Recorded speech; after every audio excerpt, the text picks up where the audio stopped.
حبايب قلبي يا رب تكونوا بخير. دلوقتي احنا جبنا بطيخه، عارفين مواصفات البطيخه اللي ان شاء الله تبقى حلوه ومرمله وحمراء؟ بيكون من هنا كده دي مدوره كده ولها البتاعه دي زي ما انتم شايفينها كده، ومن هنا دي بتبقى زي ما انتم شايفينها كده.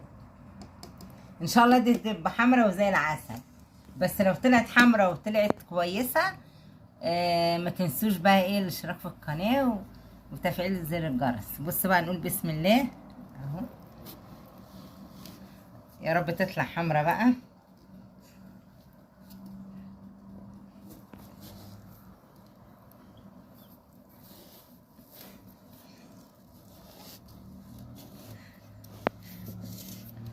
طلعت معوجة مش عارفة نقصها نقطعها ولا ايه.